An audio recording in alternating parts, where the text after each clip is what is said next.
हे बघा, आता मी तयार झाली आहे आणि मला फक्त मेकअप करायचा बाकी होता आणि आता माझं शूट होतं 15 ऑगस्टचं आणि 1 मिनिट हे तुम्हाला दाखवतो.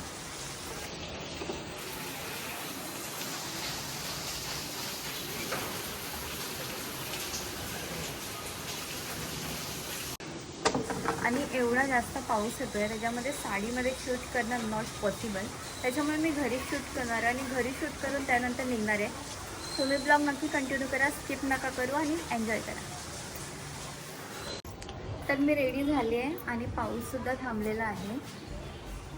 त्याच्यामुळे आता बाहेरच शूटलं जाते आणि कशी दिसते ते मला नक्की सांगा आणि माझ्यावर ही लेन्स सूट होते की नाही ते सुद्धा सांगा.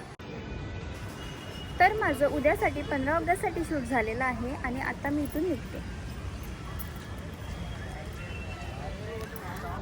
आता मी निघाले स्मूथनिंग करण्यासाठी, बट मला भीती पण वाटते कारण का काय माहीत हा लुक मला सूट होईल पण की नाही होईल. चला मग बघूया. तर मी इथे सलॉनमध्ये आले आणि सगळ्यात आधी माझं हेअर वॉश करणार आहेत. मागेसुद्धा मी एकदा आलेली तेव्हासुद्धा माझं हेअर वॉशच आधी केलेलं. हेअर वॉश केल्यानंतर खूप जास्त मी चंपू दिसत होती. त्याच्यानंतर ह्यांनी आपलं काम करायचं सुरू केलं होतं. सगळ्यात आधी हे स्ट्रिक्स कंपनीची क्रीम लावत होते. मी 2 वर्ष आधीसुद्धा स्मूथनिंग केलेली, तेव्हा ह्या लोकांनी लॉरियल यूज केला होता. आणि आता माझी केस खूप जास्त ड्राय आणि रफ झाली होती, त्याच्यामुळे कॅरेटिन करून प्लस स्मूथनिंग करणार आहे. तर तुम्ही बघू शकतात अशा प्रकारे क्रीम लावल्यानंतर मी चंपू आणि म्हातारी दिसते. आणि ही क्रीम अर्धा किंवा 1 तासपर्यंत लावून ठेवायची असते. टोटल ह्याच्यामध्ये 3.5 ते 4 तास जातात. क्रीम लावल्यानंतर परत ह्या लोकांनी माझा हेअर वॉश केला होता. कमीत कमी 3 ते 4 वेळा आपला हेअर वॉश होतो स्मूथनिंगमध्ये.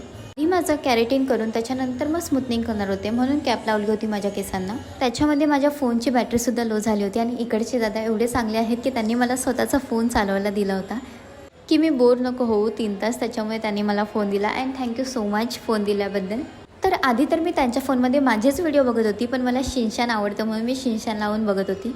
आणि इथे एक आंटी आलेली तुम्ही बघू शकतात आणि ह्यांना कोरियन स्टाईल लुक करायचा होता फ्रंटचा. मीन्स ह्यांना कोरियन बँग्स कट करायचे होते आणि त्यांनी सलूनवाल्याला सांगितलं होतं की मला कोरियन स्टाईल लुक पाहिजे, बट त्यांना कळत नव्हतं की एक्झॅक्टली कसं पाहिजे. तर मी फोटो काढून सर्च करून दाखवलं त्यांना की असं असतं करून. आणि हा आहे Korean look curtain bags. I don't know suit होतो आहे की नाही होता. मी त्यांना आधीच बोललेले की सूट नाही होणार, तर त्याच्यासाठी सुद्धा रेडी व्हा. आणि तुम्ही बघू शकता की त्यांनी किती शॉर्ट केले, तरीसुद्धा त्यांना अजून शॉर्ट पाहिजे होते केस. मला एक गोष्ट असं चांगलीच कळून आलं आहे की कर्टन बँग्स कोरियन लुक हा फक्त कोरियन लोकांवरच सूट होतो, इंडियन लोकांवर अजिबात सूट होत नाही, म्हणून मी आजपर्यंत कधी केलंसुद्धा नाही.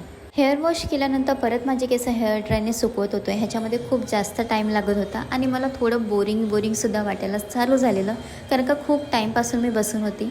तेवसत माझ्यासाठी ह्यांनी कॉफी ऑर्डर केलेली, ती मी पिऊन टाकली. ओके, तर फायनली 1.5 तासानंतर हा आहे माझा लुक केरेटिन केल्यानंतरचा. माझे जे ड्राय केस झाले होते तुम्ही बघू शकतात की आता किती छान वाटत आहेत आणि सुंदर वाटत आहेत. ह्याच्यानंतर मी विचार करत होती की एवढे छान आणि सुंदर केस झाले तर स्मूथनिंग करायची काय गरज, स्मूथनिंग कॅन्सल करून टाकते.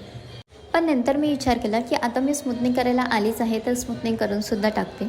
केरेटिन केल्यानंतर माझे केस आधीपेक्षा थोडेसे लॉंग वाटत आहेत. मी खूप जास्त एक्सायटेड आहे आफ्टर स्मूथनिंगचा लुक बघण्यासाठी. तेवसत मला ते दादा विचारायला लागले की व्हिडिओ कसे बनवायचे, कसे अपलोड करायचे, कुठलं तुमचं यूट्यूब चॅनल आहे, किती सबस्क्रायबर आहे. तर थोडेसे गप्पा आम्ही तिकडे मारल्या. जर तुम्हालाही हेअरकट करायचं असेल किंवा स्मूथनिंग करायचं असेल, कॅरेटिन करायचं असेल तर हा सलून तुमच्यासाठी बेस्ट आहे.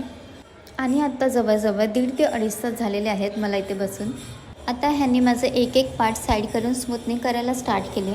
जर तुम्हाला स्मूथनिंग करायची असेल तर तुम्ही कमीत कमी 3 ते 4 तास काढूनच या, कारण का एवढा टाईम लागतो. थोड्या वेळाने ऑलमोस्ट 3 तास झाले होते आणि मला आता कंटाळा यायला चालू झाला होता, कारण का मी खूप टाईमपासून एकाच ठिकाणी बसले होते. पण एवढी मेहनत केल्यानंतर आणि एवढे पैसे दिल्यानंतर लुक चांगलाच आला पाहिजे, म्हणून मी एंडपर्यंत वेट करत होती आणि खूप एक्सायटेड होते की माझा लुक कसा दिसेल. सगळे मला असं बोलतात की ह्या लुकमध्ये मी एकदम क्यूट दिसते आणि खिलून दिसतो माझा फेस, बट मला असं वाटतं की स्मूथनिंग केल्यानंतर माझा फेस कसा दिसेल. तर तुम्ही एंडपर्यंत राहा, तुम्हाला कळेल की माझा लुक कसा असेल. तर दिस इज माय फायनल लुक. तुम्ही कमेंटमध्ये नक्की सांगा की माझा लुक कसा दिसतो आहे. स्मूथनिंग आपली झालेली आहे. मला तर हा लुक खूप जास्त आवडला आणि ह्याच्यामध्ये माझे केससुद्धा लॉंग वाटत आहेत. त्याच्यानंतर मी इथे थोडेफार व्हिडिओ शूट केले आणि थोडा वेळ थांबली, चाय पाणी नाश्ता केला आणि त्याच्यानंतर निघावं लागलं. आणि त्यांनी मला हेअर वॉशसाठी नेक्स्ट डे बोलवलं होतं.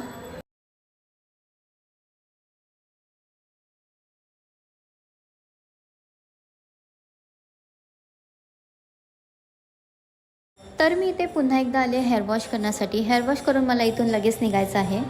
स्मूथनिंग केल्यानंतर हेअर वॉशसाठी एक दिवस आड करून किंवा नेक्स्ट डे बोलवतातच. तर तुम्हाला इथे माझा फायनल लुक कसा आहे तो दिसून येईल. तुम्ही बघू शकतात किती छान स्मूथनिंग केलं ह्या दादांनी. मला तर हा लुक खूप जास्त आवडला. तुम्हाला हा लुक आवडला की नाही ते कमेंटमध्ये नक्की सांगा.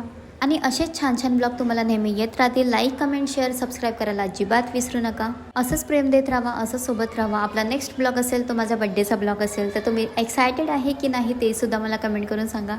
आणि आतापासून मी तुमच्यासाठी महिन्यातून 2 ते 4 कमीत कमी ब्लॉग नक्की बनवेल.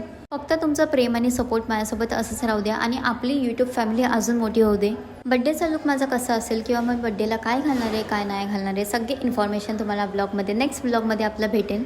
तर ऑल नोटिफिकेशनवर क्लिक करा आणि माझे सगळे ब्लॉग पहा. सगळे इन्फॉर्मेशन आणि अपडेट्स तुम्हाला येत राहील. Bye bye, take care. मिलते नेक्स्ट ब्लॉग में. Bye bye, love you.